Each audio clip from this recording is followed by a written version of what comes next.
नमस्कार दोस्तों, आप देख रहे हैं टीवी 20 न्यूज पर अपने क्षेत्रों की ताजा तरीन खबरें।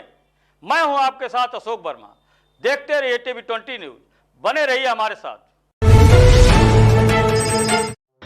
खबर आजमगढ़ के एतरौलिया से है, जहां आगामी त्योहारों में शांति और सौहार्द कायम रखने की अपील की गई। वहीं आपको बता दें, आगामी त्योहार विश्वकर्मा पूजा, दुर्गा पूजा, दशहरा तथा चेल्लुम को लेकर शुक्रवार को थाना परिसर में प्रशिक्षु क्षेत्राधिकारी गौरव शर्मा के नेतृत्व में शांति समिति का बैठक का आयोजन किया गया। इस मौके पर आए हुए संभ्रांत लोगों से आगामी त्योहार में शांति तथा सौहार्द कायम करने की अपील की गई। साथ ही त्योहारों को शासन के दिशा निर्देश के अनुसार शांतिपूर्ण ढंग से मनाने की भी अपील की गई।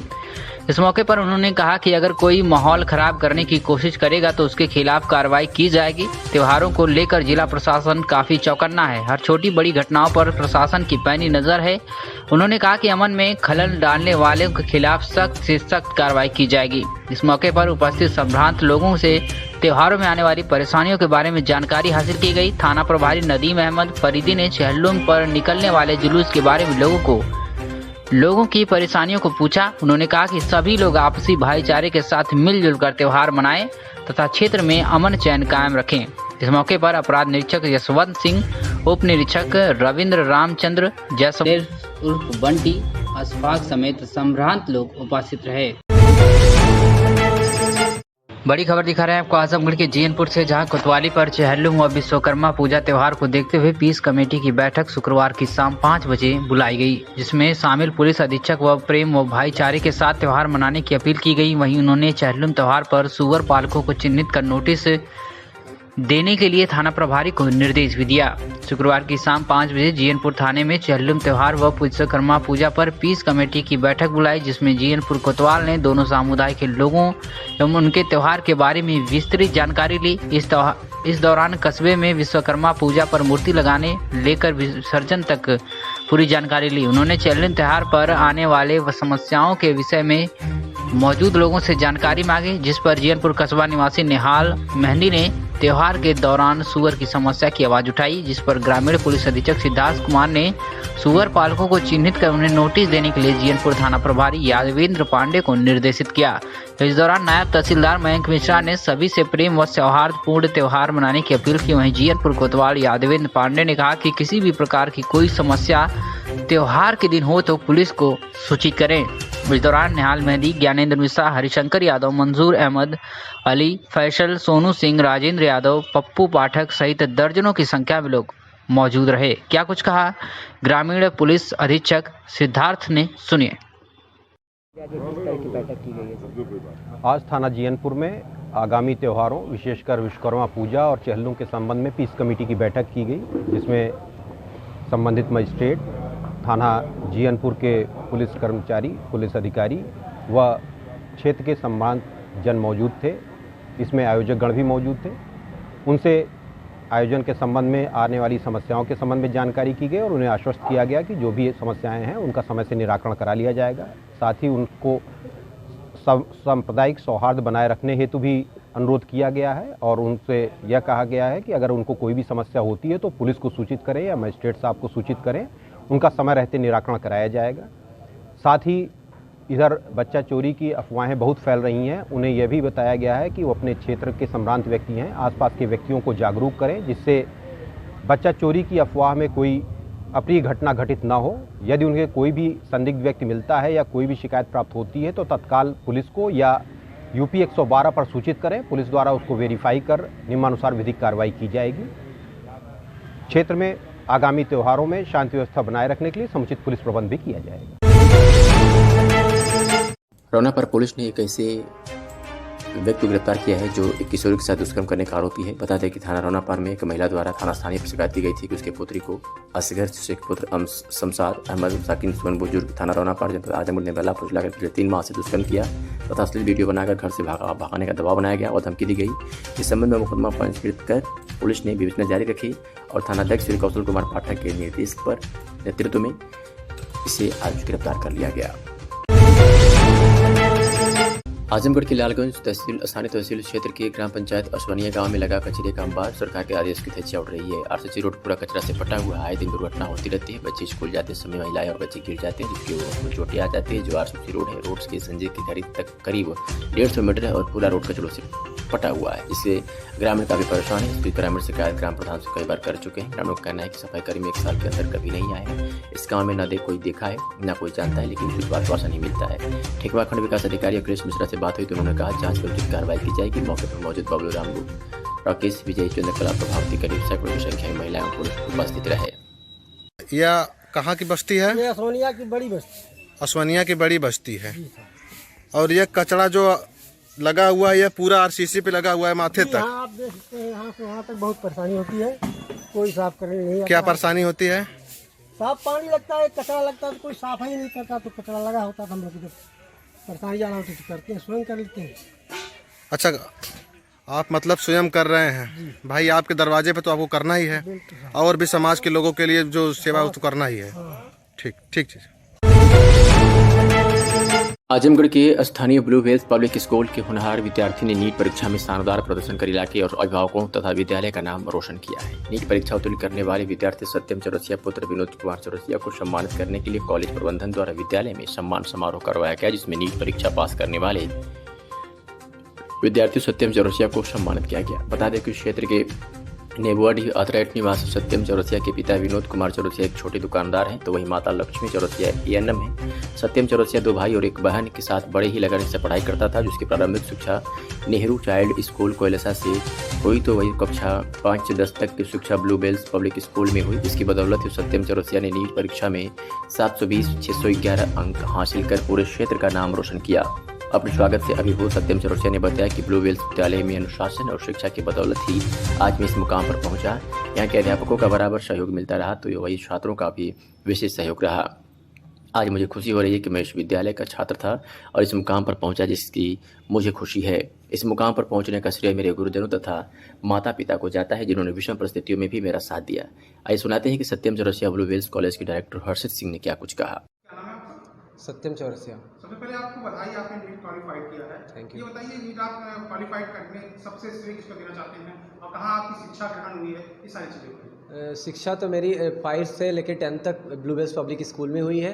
फिर मैं मतलब बनारस में गया था, एक स्कूल था वहाँ पे किया था मैं, और कोचिंग वगैरह भी वहीं से किया था मैंने।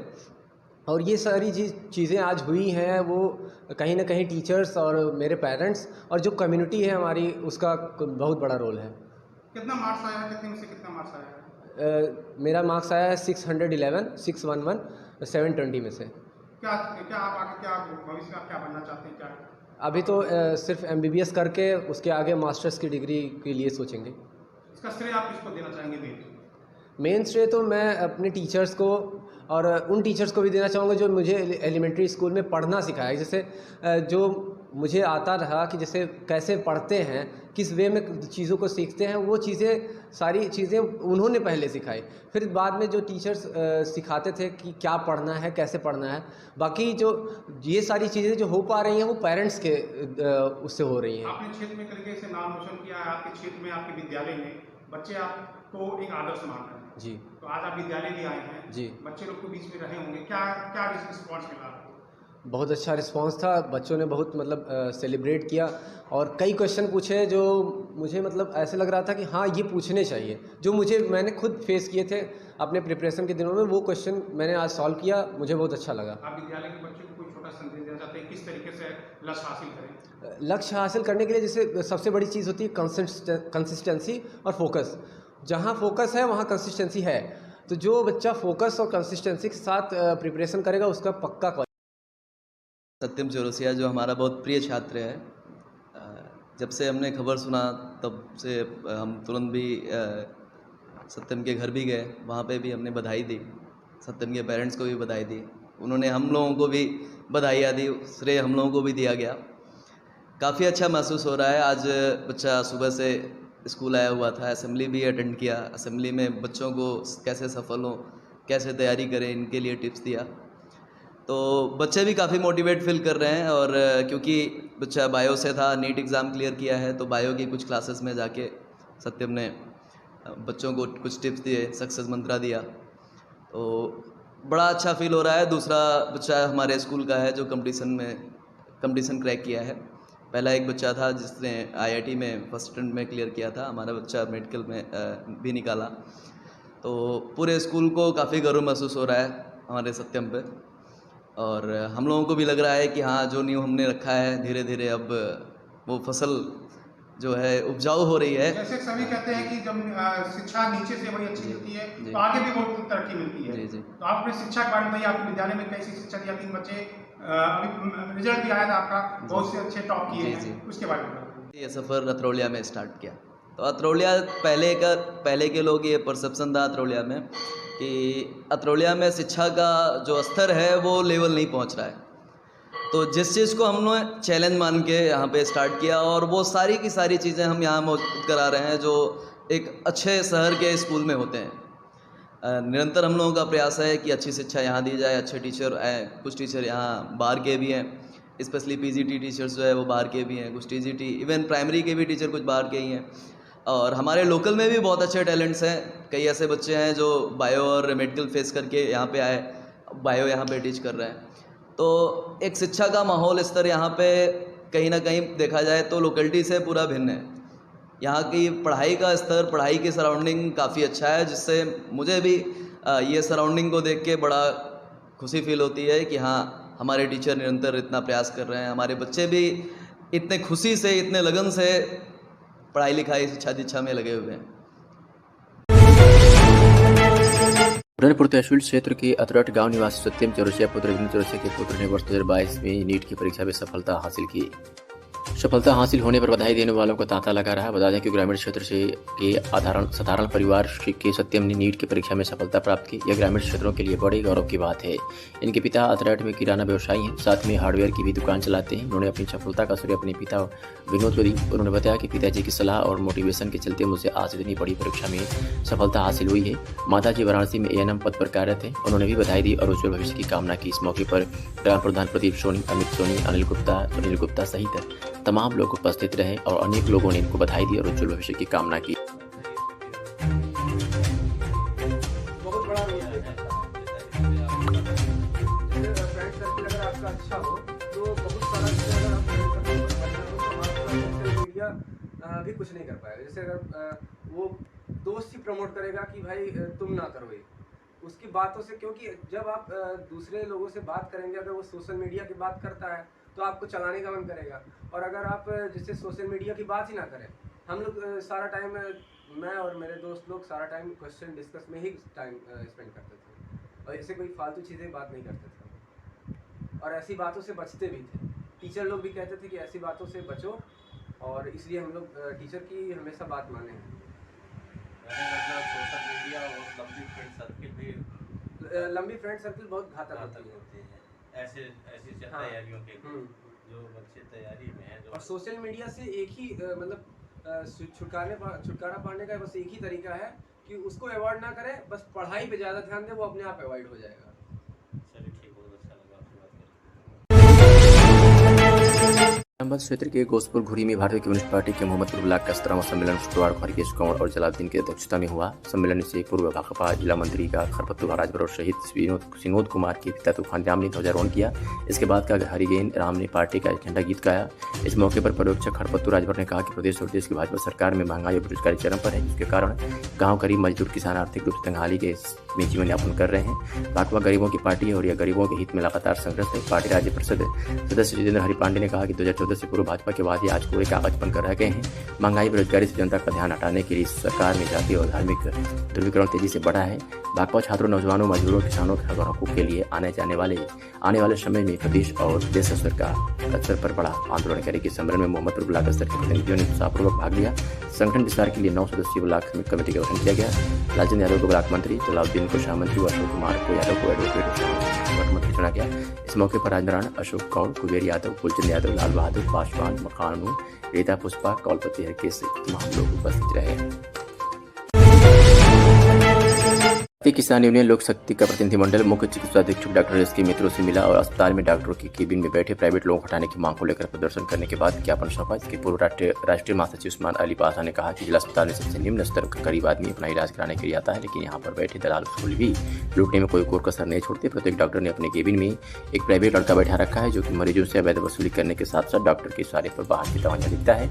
इमरजेंसी में तो इस तरह के लोगों की भीड़ लगी रहती। इतना ही नहीं, इन लोगों की पहुंच भर्ती मरीजों तक भी यहाँ पर स्टाफ की मिलीभगत करके यहाँ लोग बाहर की दवाइयाँ मरीजों को दिलवाते हैं। इस तरह से तमाम आरोप लगाए। उन्होंने भी कहा कि अगर इस धंधे को बंद नहीं किया गया तो भारतीय किसान यूनियन लोक शक्ति मुख्य चिकित्सा अधीक्षक का पुतला अस्पताल की ठोकेगी, प्रदर्शन करेगी और बड़े पैमाने पर धरना भी देगी। जी क्या मामला है?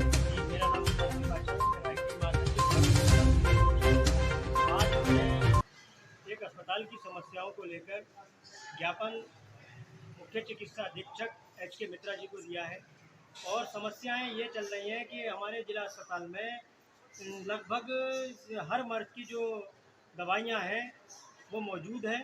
उसके बावजूद अगर कोई दवाई नहीं है तो बराबर में जन औषधि केंद्र है जहां से दवाई सस्ते दामों पर मिल सकती है, लेकिन अस्पताल के डॉक्टर बाहर की दवाइयां खुलेआम लिख रहे हैं। और इस बारे में ये नया काम नहीं है, ये लगभग जब से अस्पताल बना लगातार ये धंधा चल रहा है और इस विषय में कई बार अवगत कराया और जांच भी हुई, लेकिन जांच में कोई डॉक्टर दोषी नहीं पाया गया। उसकी वजह ये होती है कि डॉक्टरों ने अपने साथ में प्राइवेट लड़के लगा रखे हैं और प्राइवेट लड़के जो हैं अपनी हैंड राइटिंग में उसको लिखते हैं दवाई। जब दवाई उन लड़कों से लिखवा दी जाती है और जाके जब जाँच होती है तो वो जाँच में कहीं पर भी ऐसा नहीं पाया जाता कि डॉक्टर की हैंड राइटिंग से मैच करता हो वो। तो इस तरह से ये बहुत बड़े घोटालेबाजी जिला अस्पताल में चल रही है।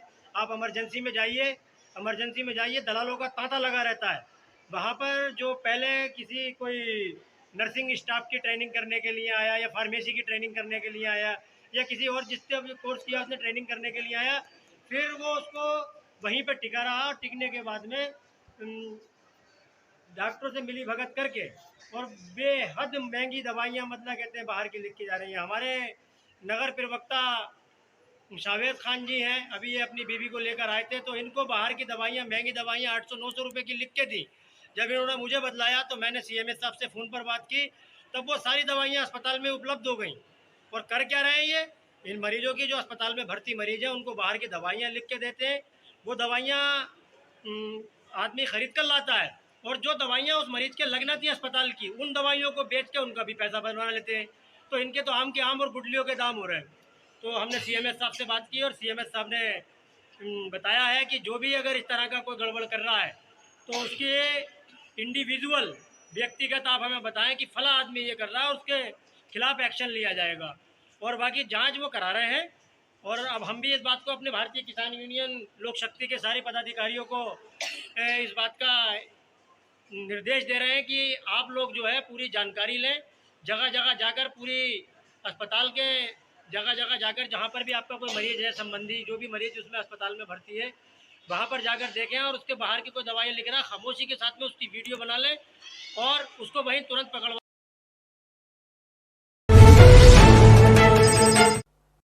दक्षिण भारत का मुख्य त्यौहार ओणम, जिसे बड़े ही धूमधाम से आजमगढ़ में मनाया गया। केरला, तमिलनाडु के रहने वाले लोगों ने अपने इस त्यौहार को धूमधाम से तो मनाया ही था, साथ ही लजीज भोजन पकवान तैयार करके एक दूसरे को खिलाकर त्यौहार की खुशियां मनाई गई। बताया जाता है कि जिस तरह से भारत में होली और दशहरा मनाया जाता है, उतना ही महत्व ओणम त्यौहार होता है। हार्वेस्टिंग के बाद मनाया जाने वाला त्यौहार खुशियों का त्यौहार होता है जो लगातार 10 दिनों तक चलता है और सभी अपने अपने तरीके से इसको सेलिब्रेट करते हैं। जागृत वेलफेयर फाउंडेशन के तत्वावधान में कोलबाज बहादुर में इस त्यौहार को धूमधाम से मनाया जा रहा है। इस मौके पर केरला और तमिलनाडु के रहने वाले लोगों के साथ एक दूसरे को बधाई भी दी।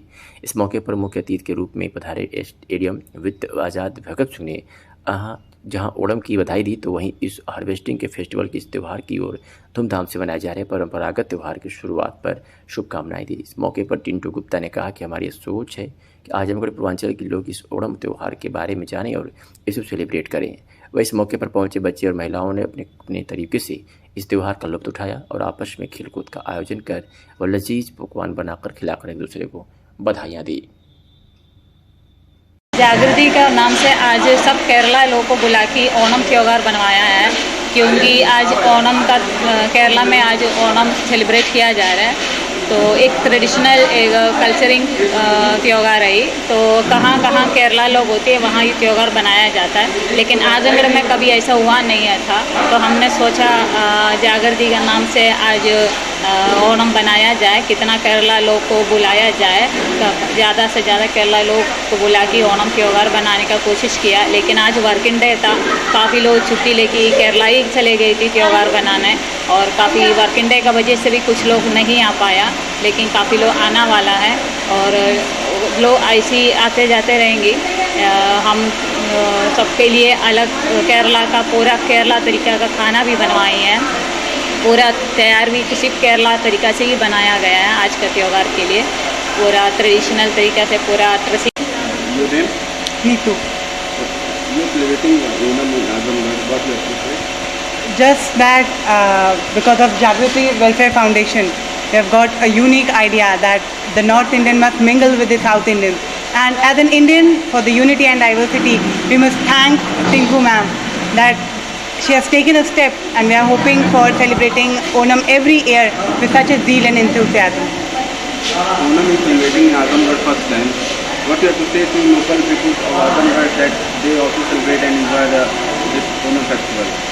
See, because India is a vast land, and unfortunately we are divided into South India and North India because of the terrains of the earth. So just as a unique one, we need to mingle up the culture. So as the North Indians should celebrate and mingle with us to celebrate Onam and the other festivals which are mostly located to the South India. And as South Indian, I must say that because बहुत अच्छा लग रहा है, हम लोग केरला का culture यहाँ पे मतलब देख रहे हैं और पहली बार मेरा एक्सपीरियंस है, तो आज बहुत अच्छा दिन है। और यहाँ के मतलब केरला के कुछ चीज़ें हम लोग ओणम हो गया, तो हम लोग एक ओणम एक फेस्टिवल है, हार्वेस्ट फेस्टिवल, जो कि हम लोग अपने उत्तर प्रदेश आजमगढ़ में इसको सेलिब्रेट कर रहे हैं। बहुत मेरा अच्छा एक्सपीरियंस है और अब हम लोग सोच हर साल इस फेस्टिवल को मतलब सेलिब्रेट करेंगे और मेरा बहुत अच्छा एक्सपीरियंस था। तो आप सभी को हैप्पी ओणम। आजमगढ़ के लोगों के लिए क्या कहना चाहोगे जो ओणम में ज़्यादा से ज़्यादा लोग जुड़ें, इसके क्या मैसेज देना चाहोगे? आजमगढ़ के लिए लोगों के लिए मैं ये कहना चाहूँगा कि आजमगढ़ के सभी लोगों को जुड़ना चाहिए इस फेस्टिवल को। एक उनके लिए एक नया फेस्टिवल है जो कि एक साउथ स्टेट का एक फेस्टिवल है। जैसे हम लोग यहाँ पे दशहरा सेलिब्रेट करते हैं। जागृति वेलफेयर द्वारा आज ये ओणम का त्यौहार मनाया गया, जो कि हार्वेस्टिंग सीजन की खुशी में मनाया जाता है। और आप लोगों ने मुझे इनवाइट किया और देखिए, त्यौहार तो हर्षोल्लास और आपसी प्रेम और सद्भाव को बढ़ाने के लिए मनाया जाता है और हमारी शुभकामनाएं हैं और चाहते हैं कि आने वाले वर्षों में भी इसको मनाया जाए और पारस्परिक सौहार्द और मेल तालमेल बढ़ाया जाए। इसके लिए जागृति को हम धन्यवाद भी करेंगे। ठीक। रेलवे स्टेशन पर हो रहे निर्माण कार्य, माल गोदाम, 5 रेल पटरियों का निर्माण तथा दोहरीकरण के कार्य आदि कार्यों का निरीक्षण करने के लिए स्पेशल ट्रेन से पहुंचे राम आश्रय पांडे, मंडल रेल प्रबंधक वाराणसी ने फरियां स्टेशन का निरीक्षण किया और उन्होंने बताया कि 15 दिन में फरियां में माल गोदाम का कार्य पूर्ण हो जाएगा और मालगाड़ियों से प्लेटफार्म पर माल उतरने लगेगा और विद्युतीकरण का कार्य शाहगंज से मऊ तक हो गया है और अगले साल तक दोहरीकरण का कार्य शाहगंज और मऊ तक पूर्ण होगा, जिसका निर्माण कार्य चल रहा है। उनके आने की सूचना से सुबह से ही तमाम अधिकारी और RF के जवान उपस्थित थे। दर्जन छोटी टाली से चलने वाले अधिकारी और कर्मचारी फरियां स्टेशन पर पहुंचे थे। उन्होंने फरियां स्टेशन प्लेटफार्म से पैदल चलकर चारों तरफ हो रहे कार्यों का देखा और उन्होंने बताया कि इस समय जो कार्य चल रहा है वो लगभग 1000 करोड़ का कार्य हो रहा है और उन्होंने संबंधित अधिकारियों को निर्देश दिया कि बहुत जल्द से जल्द निर्माण कार्य पूर्ण किया जाएगा। DRM रामाश्रय पांडे के साथ में CPM विकास चंद्रा अधिकारी के साथ लगभग सैकड़ों कर्मचारियों की स्पेशल गाड़ी में उपस्थित थे। मैं रामाश्रय पांडे, मंडल रेल प्रबंधक, पूर्वोत्तर रेलवे, वाराणसी। जी। अभी हम लोगों का यहाँ आने का कार्यक्रम तो सेफ्टी ड्राइव चल रहा पूरे महीने का। जी। पूरे भारतवर्ष में। जी। उसके अंतर्गत पूरा सेक्शन कवर करना है। जी। और दूसरा विशेष कारण ये था कि फरिया में हमारा गुड शेड बन के तैयार हो गया है। जी। अभी जो आजमगढ़ में गुड शेड है वो यहाँ पर शिफ्ट हो रहा है। जी। और इसको अभी हम लोग अतिशीघ्र कमीशन करेंगे। इसी को देखने के लिए आए थे कि ये हम कब इसको शिफ्ट कर सकते हैं। सर, कब तक ये पूरा हो जाएगा? आप डबल लाइन की बात कर रहे हैं? जी सर, डबल लाइन और गुड सेट जो आपका बन रहा है, गुड सेट तो 15 दिन के अंदर में ये आपका चालू हो जाएगा। जी। और डबल लाइन का जो डबल लाइन जो अभी है साठिया से फरिया तक, ये अभी हम लोग का नवंबर तक का टारगेट है, वो हो अच्छा, जो मऊ से सागन ये ये जून तक,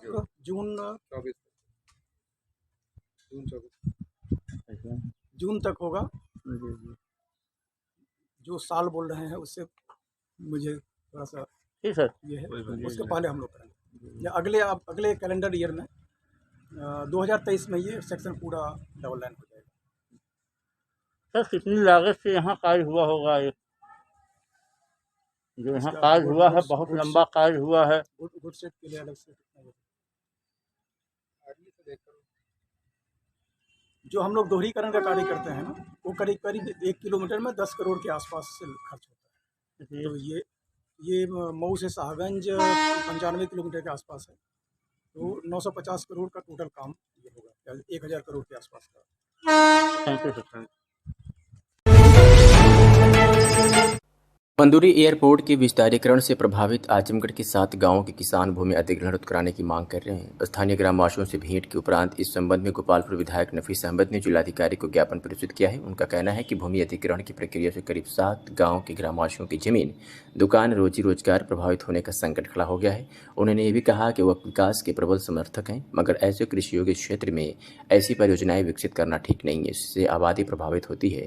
क्षेत्र के अधिकांश लोगों की जीविकोपार्जन का प्रमुख जरिया कृषि ही है। अगर यही उनसे छीन ली जाएगी तो वो क्या करेंगे? सुरक्षा की दृष्टि से भी हवाई अड्डे व आबादी से दूर बनाए जाने चाहिए। आजमगढ़ के ऐसे क्षेत्र जो आबादी से दूर हो, उन्हें चिन्हित करके हवाई अड्डा का निर्माण हो। साथ में निवर्तमान जिलाध्यक्ष श्री हवलदार यादव, जिला पंचायत अध्यक्ष विजय यादव, विधायक अखिलेश यादव, विधायक आलमबदी डॉक्टर हरिराम सिंह यादव सहित पार्टी के पदाधिकारी गण व वरिष्ठ नेता शामिल रहे। नफीस अहमद जो भी गोपालपुर विधानसभा के विधायक हैं, उन्होंने क्या कुछ कहा, सुनिए।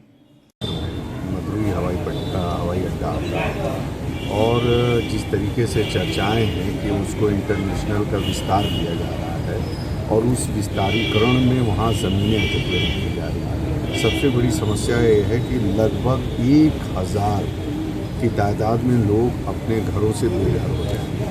दूसरा, जो कृषि की योग्य ज़मीनें हैं जहाँ पे उपज पैदा होती है, वो ज़मीनें एक्वायर हो रही हैं और तमाम ऐसे काश्तकार हैं जिनके पास आधा हिस्सा भी ज़मीन नहीं बचेगी, पूरी की पूरी ज़मीनें एक्वायर हो जाएंगी। तीसरा, हम लोगों की मांग माननीय मुख्यमंत्री जी से है कि माननीय मुख्यमंत्री जी ऐसी ज़मीनों को चिन्हित करें आजमगढ़ जनपद में जो सरकारी ज़मीनों का क्षेत्रफल ज़्यादा हो, जहाँ पर कृषि योग्य ज़मीनें ना हो, आबादी से दूर हो, वहाँ पर चिन्हित करके किया जाए। जहाँ तक सवाल मदुरी हवाई अड्डे का है, अगर कहीं और बनता है तो तमाम ऐसी योजनाएं सरकार लाती रहती है, उसका किसी और चीज़ में इस्तेमाल हो जाएगा।